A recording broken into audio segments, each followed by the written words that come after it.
ನಾನು ಕ್ಷಮೆಯಿಂದ ಮಾತು ಶುರು ಮಾಡಲ್ಲ ಚಾಚಿ ಮೇಡಮ್. ನಿಮ್ಮ ಬದುಕಲ್ಲಿ ನಾನು ಬರ್ತೀನಿ, ನಿಮ್ಮನ್ನ ಪಡ್ಕೊಂಡೇ ಪಡ್ಕೊಂತೀನಿ ಅನ್ನೋ ನಂಬಿಕೆ ನನಗಿತ್ತು.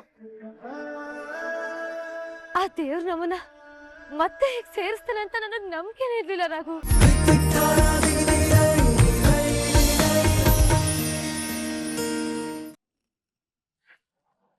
ಅಬ್ಬಾ, ದೇವರ ದಯದಿಂದ ಈ ಮನೆ ದೊಡ್ಡ ಗಂಡಾಂತರದಿಂದ ಪಾರಾಯ್ತು. ಹೌದಮ್ಮ, ರಾಘು ಕೊನೆ ಕ್ಷಣದಲ್ಲಿ ಮನಸ್ಸು ಬದಲಾಯಿಸ್ಕೊಂಡು ಈ ರೀತಿ ಮಾಡದೇ ಇದ್ದಿದ್ರೆ ಮುಂದೆ ಅದೇನಾಗ್ತಿತ್ತೋ ಏನೋ. ಅತ್ತೆ, ನೀವು ಬೆಳಿಗ್ಗೆ ದೇವ್ರ ಮೇಲೆ ನಂಬಿಕೆನೇ ಹೊರಟೋಗಿದೆ ಅಂತ ಹೇಳಿದ್ರಿ. ನೋಡಿದ್ರಾ, ಆ ದೇವ್ರು ಒಳ್ಳೆಯವ್ರಿಗೆ ಯಾವಾಗ್ಲೂ ಕೆಟ್ಟದಾಗಕ್ ಬಿಡಲ್ಲ. ಹೌದು ಕಣೆ, ಗಣಪತಿ, ತರುಣ, ನಮ್ ಸಂಗೀತ ಮಾಡಿ ಪ್ರಯತ್ನಕ್ಕೆ ಫಲ ಸಿಕ್ತು. ಇಲ್ದೇ ಇದ್ದಿದ್ರೆ ಅಬ್ಬಾ, ಅದನ್ನ ನೆನೆಸ್ಕೊಳ್ಳೋಕ್ಕೂ ಭಯ ಆಗುತ್ತೆ.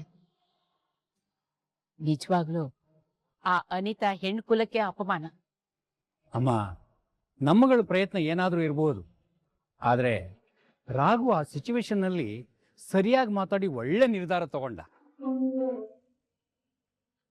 ಇಲ್ದೇ ಹೋಗಿದ್ದಿದ್ರೆ ಕಂಡು ಕಂಡು ಹಳ್ಳಕ್ ಬಿದ್ರು ಅನ್ನೋ ಹಾಗಾಗಿರೋದು ರಾಘು ಪರಿಸ್ಥಿತಿ. ಬಿಡಿ, ಈಗೆಲ್ಲ ಒಳ್ಳೇದಾಯ್ತಲ್ವಾ? ದೇವ್ರಿಗೆ ದೀಪ ಹಚ್ಚಿ ಪೂಜೆ ಮಾಡಿ. ಇನ್ನು ಮುಂದಾದ್ರೂ ನಮ್ ರಾಘು ಜೀವನದಲ್ಲಿ ಸಂತೋಷ, ನೆಮ್ಮದಿ ಸಿಗೋ ಹಾಗಾಗ್ಲಿ.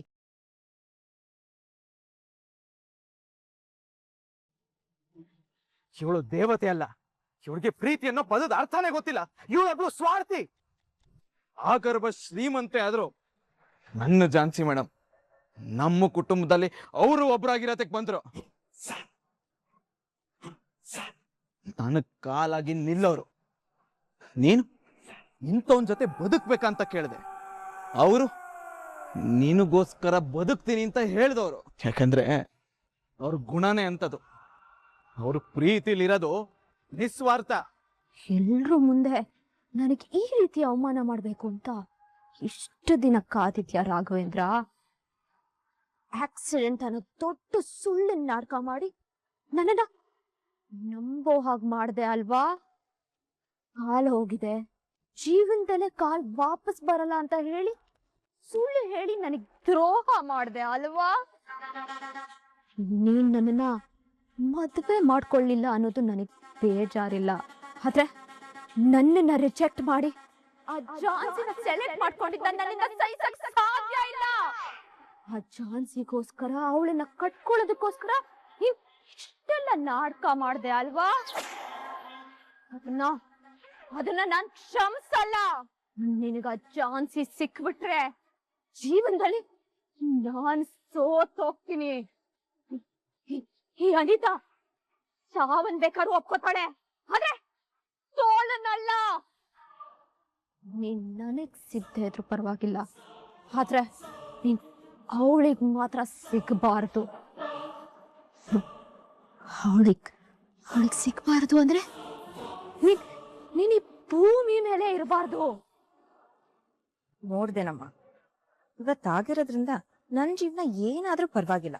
ಅವನೊಬ್ಬ ಸಂತೋಷವಾಗಿದ್ರೆ ಸಾಕು ಅಂತಿದಾರ.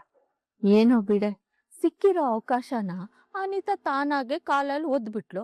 ನಾವ್ ತಾನೇ ಏನ್ ಮಾಡಕ್ಕಾಗತ್ತೆ? ಅವ್ರವ್ರ ಹಣೆ ಬರದಲ್ಲಿ ಏನ್ ಬರ್ದಿರುತ್ತೋ ಅದೇ ಆಗೋದು. ಅವಳ ಹಣೆ ಬರಕ್ಕೆ ನಾವ್ ಹೊಣೆ ಆಗಕ್ಕಾಗತ್ತಾ? ಅಮ್ಮ, ಬೇರೆಯವ್ರ ತರ ನನ್ ಹಣೆ ಬರ ಅಂತ ಅನ್ಕೊಂಡು ಸುಮ್ಮನಿರೋಳಲ್ಲ ಅಮ್ಮ ಅವಳು. ಇವಾಗ ಅವಳ ಮನಸ್ಥಿತಿ ಹೇಗಿದ್ಯೋ ಏನೋ. ಇಷ್ಟೆಲ್ಲ ಆದ್ಮೇಲೆ ಖಂಡಿತ ಸುಮ್ಮನಿರಲ್ಲ. ಇದ್ರಿಂದ ಮುಂದೆ ದೊಡ್ಡ ಅನಾಹುತ ಆಗೋದಂತೂ ಫಿಕ್ಸು. ಆದ್ರೆ ಏನ್ ಮಾಡ್ತಾಳೆ ಅನ್ನೋದೇ ನನಗಿರೋ ದೊಡ್ಡ ಆತಂಕ. ಏನಾದ್ರೂ ಒಂದ್ ಮಾಡೇ ಮಾಡ್ತಾಳೆ. ಅವಳು ಸುಮ್ಮನಿರಲ್ಲ.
ನಾನು ಕ್ಷಮೆಯಿಂದ ಮಾತು ಶುರು ಮಾಡಲ್ಲ ಚಾಚಿ ಮೇಡಮ್.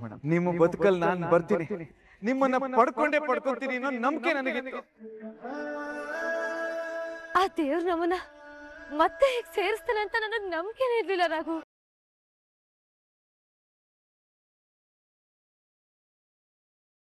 ಇಲ್ಲ, ನನಗ್ ಸಿಗದೆ ಇರೋ ನೀನು ಬೇರೆ ಯಾರಿಗೂ ಸಿಗೋಕ್ ನಾನ್ ಬಿಡಲ್ಲ. ನನ್ನನ್ನ ದೂರ ಮಾಡಿರೋ ನಿನ್ನನ್ನ ಈ ಪ್ರಪಂಚದಿಂದನೇ ದೂರ ಮಾಡ್ತೀನಿ. ಕುಟುಂಬ, ತಂಗಿ, ನಾನು ಮಾತು ಕೊಟ್ಟಿರೋದು, ಈ ಎಮೋಷನ್ಸ್ ಇದ್ಯಾವುದು ಇನ್ ಮುಂದೆ ನಮ್ಮನ್ನ ದೂರ ಮಾಡಕ್ ಸಾಧ್ಯನೇ ಇಲ್ಲ ಮೇಡಮ್.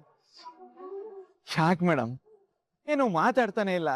ಏನ್ ಮಾತಾಡ್ಬೇಕು ಅಂತ ನನಗಿನ್ನೂ ಅರ್ಥ ಆಗ್ತಿಲ್ಲ ರಾಘು. ಯಾಕಂದ್ರೆ ಇದು ಕನ್ಸ ನನ್ಸ ಅಂತ ನನಗಿನ್ನೂ ನಂಬೋದಕ್ಕಾಗ್ತಿಲ್ಲ. ಡೌಟೇ ಬೇಡ ಮೇಡಮ್, ಇದು ನನ್ಸು. ರಾಘು, ನಾನ್ ಕಂಡ ಕನ್ಸು ಇದೇ ರಾಘು. ಮೇಡಮ್ ನಾನು ಬೆಟ್ಟದಷ್ಟು ಕನ್ಸ್ ಕಂಡಿದ್ದೀನಿ ಮೇಡಮ್. ನೀವೇ ನನ್ನ ಲೈಫಲ್ಲಿ ನನ್ನ ಹೆಂಡತಿ ಅನ್ನೋ ಕನಸು. ಆದಷ್ಟು ಬೇಗ ನಾವಿಬ್ರು ಒಂದಾಗಿ ಮಕ್ಕಳು, ಮೊಮ್ಮಕ್ಕಳು, ಮರಿ ಮೊಮ್ಮಕ್ಕಳು ಬಂದು ಹಣ್ಣು ಮುದುಕಿ ಆದ್ರು ಜೀವನ ಪೂರ್ತಿ ನಿಮ್ ಜೊತೆ ಇರ್ಬೇಕು ಅನ್ನೋ ಕನ್ಸು ಮೇಡಮ್. ರಾಘು, ಈ ಜನ್ಮಕ್ ಮಾತ್ರ ಅಲ್ಲ, ಇನ್ 7 ಜನ್ಮಕ್ಕೂ ನಾವಿಬ್ರು ಜೊತೆ ಆಗಿರ್ತೀವಿ. ನಮ್ದು ಜನ್ಮ ಜನ್ಮದ ಅನುಬಂಧ ಮುಗಿಯದ ಬಂಧ. ಯಾವ್ದೇ ಕಾರಣಕ್ಕೂ ಅವಳಗ್ ನೀನ್ ಸಿಗೋಕ್ ನಾನ್ ಬಿಡಲ್ಲ ರಾಘು. ನಿನ್ ಆಸೆ ಕನ್ಸು ಕೈಗೂಡೋಕೆ ನಾನ್ ಅವಕಾಶ ಮಾಡ್ಕೊಡಲ್ಲ. ನಿಜ ಹೇಳ್ತಿದ್ದೀನಿ ರಾಘು, ನಾನ್ ಎಲ್ ಕಳ್ಕೊಬಿಡ್ತೀನಿ ಅಂತ ನನಗ್ ಭಯ ಕಾಡ್ತಿತ್ತು. ನನಗ್ ನಂಬಿಕೆ ಇತ್ತು, ಯಾಕೆಂದ್ರೆ ನೀವು ನನ್ನವರು, ನನಗೋಸ್ಕರ ಹುಟ್ಟಿರೋರು. ನೀವಿಲ್ದೆ ನಾನಿಲ್ದೆ ನೀವು ಇಲ್ಲ ಮೇಡಮ್. ನಾವಿಬ್ರು ಹುಟ್ಟಿರೋದೆ ಒಬ್ರಿಗೊಬ್ರು ಜೊತೆಯಾಗಿ ಇರೋದಕ್ಕೆ, ಜೊತೆಯಾಗಿ ಬಾಳೋದಕ್ಕೆ. ವಿಧಿ ಲಿಖಿತಾನೇ ಬದಲಾಯಿಸ್ತೀನಿ. ನೀವಿಬ್ರು ಜೊತೆಯಾಗಿ ಬದುಕೋಕೆ ನಾನ್ ಬಿಡಲ್ಲ. ಮೇಡಮ್ ನನ್ನ ಮನ್ಸು ಬಿಚ್ಚಿ ಹೇಳ್ತಾ ಇದ್ದೀನಿ, ನೀವು ಅಂದ್ರೆ ಎಷ್ಟು ಇಷ್ಟ ಅನ್ನೋದು ನಿನ್ ಮಾತಲ್ಲೇ ನನಗೆ ಅರ್ಥ ಆಯ್ತು ರಾಘು. ನಿನ್ ಮಂಟಪದಲ್ಲಾಡಿದ ಪ್ರತಿಯೊಂದ್ ಮಾತನ್ನು ನಾನ್ ಕೇಳಿಸ್ಕೊಂಡೆ. ಹಾಗಿದ್ರೆ ಇಲ್ಲಿವರೆಗೂ ನನ್ನ ಪ್ರೀತಿ ನಿಮಗೆ ಅರ್ಥ ಆಗಿರ್ಲಿಲ್ವಾ ಮೇಡಮ್? ನಿನ್ ಎಲ್ರ ಮುಂದೆ ನಾನೇ ನಿನ್ ಹೆಂಡತಿ ಅಂತ ನೀನ್ ಹೇಳಿರ್ಲಿಲ್ವಲ್ಲ. ಇನ್ನು ಮುಂದೆ ಬರೀ ನಮ್ಮ ಮನೆಯವ್ರ ಮುಂದೆ ಅಲ್ಲ, ಇಡೀ ಪ್ರಪಂಚಕ್ಕೆ ಕೇಳ್ಸೋ ತರ ಕೂಗ್ ಹೇಳ್ತೀನಿ, ನೀವು ನನ್ನವರು. ನಮ್ಮಿಬ್ರನ್ನ ದೂರ ಮಾಡೋದಿಕ್ಕೆ ಯಾರಿಂದಲೂ ಸಾಧ್ಯ ಇಲ್ಲ.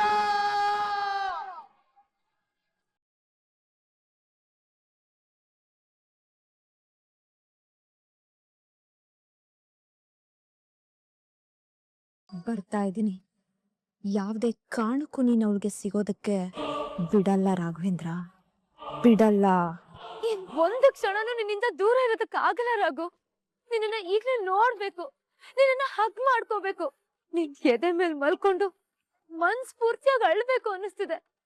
ನನಗೂ ಅಷ್ಟೇ ಮೇಡಮ್. ನಿಮ್ಮನ್ನ ನೋಡಕ್ ಕಾತುರತೆನ ಕಂಟ್ರೋಲ್ ಮಾಡಕ್ ಆಗ್ತಿಲ್ಲ. ಎಲ್ಲಿದ್ದೀರಾ ಹೇಳಿ ಮೇಡಮ್. ರಾಘು, ಇಲ್ಲೇ ತೆರಿಗೆ ಭವನ ರಸ್ತೆಲಿದ್ದೀನಿ.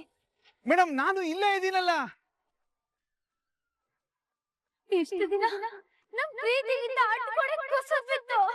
ಇನ್ ಮುಂದೆ ನಮ್ಮಿಬ್ಬರು ಯಾರಿಂದಲೂ ದೂರ ಮಾಡೋದಕ್ಕೆ ಸಾಧ್ಯ ಇಲ್ಲ.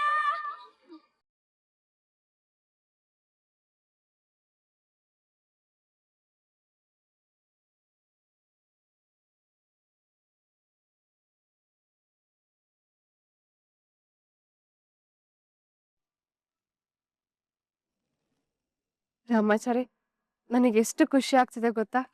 ಝಾನ್ಸಿ ಖುಷಿಗೆ ಲಿಮಿಟೇ ಇರ್ಲಿಲ್ಲ. ಹಕ್ಕಿ ತರ ಹಾರಾಡ್ಕೊಂಡು ಹೋದ್ಲು. ರಾಗುನು ಅಷ್ಟೇ ಮೇಡಮ್. ಅಲ್ಲಿದೋ ಎಲ್ಲರ ಮುಂದೆ ತನ್ನ ಮನಸ್ಸಿನ ಮಾತುಗಳನ್ನ ಹೇಳಿ, ತನಗೆ ಝಾನ್ಸಿ ಮೇಲೆ ಎಷ್ಟು ಪ್ರೀತಿ ಇದೆ ಅಂತ ಹೇಳಿ, ಅವ್ನ ಪ್ರೀತಿ ಎಷ್ಟು ಗಟ್ಟಿ ಇದೆ ಅಂತ ಅರ್ಥ ಮಾಡಿಸ್ತಾನೆ. ಏನೋ ಒಟ್ನಲ್ಲಿ ಅವರಿಬ್ರು ಸಮಸ್ಯೆನೂ ಸರಿ ಹೋಗಿ ಈಗಿನ ಮುಂದೆ ಯಾವ ಸಮಸ್ಯೆನೂ ಬರದೇ ಇದ್ರೆ ಅಷ್ಟೇ ಸಾಕು. ಅವ್ರಿಬ್ರ ಮಧ್ಯೆ ಈಗೋ ಇರ್ಲಿಲ್ಲ ರಾಮಾಚಾರಿ. ಒಬ್ರಿಗಿಂತ ಒಬ್ರಿಗೆ ಪ್ರೀತಿ ಜಾಸ್ತಿ ಇತ್ತು. ರಾಘು ಕುಟುಂಬಕ್ಕೋಸ್ಕರ ತನ್ನ ಪ್ರೀತಿ ತ್ಯಾಗ ಮಾಡೋಕ್ ನಿಂತಿದ್ರೆ, ಝಾನ್ಸಿ ರಾಘುಗೋಸ್ಕರ ತನ್ನ ಪ್ರೀತಿ ತ್ಯಾಗ ಮಾಡೋಕ್ ನಿಂತಿದ್ಲು. ಇಬ್ರು ನಡುವೆ ಇದ್ದ ಬಂಧನೇ ಅವರಿಬ್ರು ಇವತ್ತು ಸೇರಿಸ್ತಾ ಇರೋದು ಮೇಡಮ್. ಇಬ್ರು ಒಬ್ರನ್ನೊಬ್ರು ಬಿಟ್ಟೋಗಕ್ ನಿಂತಿದ್ರು, ಈಗ ಬಿಡದೆ ಒಂದಾಗಿದ್ದಾರೆ. ಸದ್ಯ ಅಂತೂ ಈಗ ಅವರಿಬ್ರನ್ನ ದೂರ ಮಾಡಕ್ ಯಾರ ಕೈಲೂ ಆಗಲ್ಲ. ಅವರಿಬ್ರು ಮಧ್ಯ ಬರಕ್ ಯಾರಿಗ ಅವಕಾಶನೂ ಇಲ್ಲ.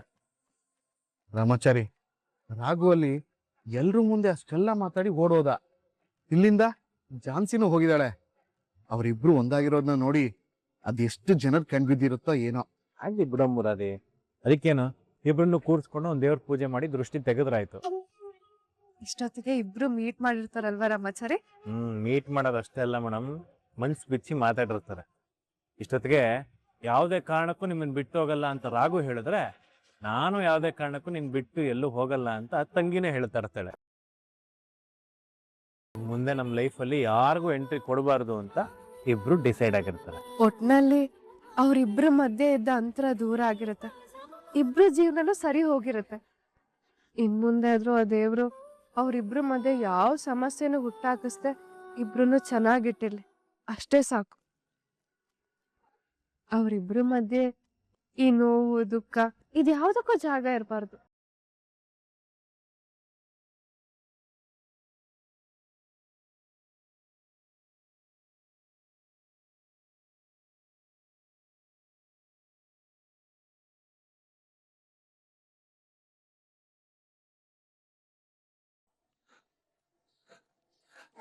ಅವನನ್ನ ಬದಲಾಯಿಸಿ ಅವನ ಮನ್ಸಲ್ಲಿ ಪ್ರೀತಿ ಹುಟ್ಟಾಕಿ ನನ್ನಿಂದ ಕಿತ್ಕೊಂಡೆ ಅಲ್ವಾ? ನಿನ್ ಕಣ್ಣು ಮುಂದೆನೆ ಅವನ್ ಸಾವ್ನ ನಿನಗೆ ಗಿಫ್ಟ್ ಕೊಡ್ತೀನಿ. ನೀನ್ ಅದನ್ನ ನೋಡಿ ನಿನ್ ಜೀವನ ಪೂರ್ತಿ ಆ ನೋವಲ್ಲೇ ಬದುಕಬೇಕು ಕಣೆ.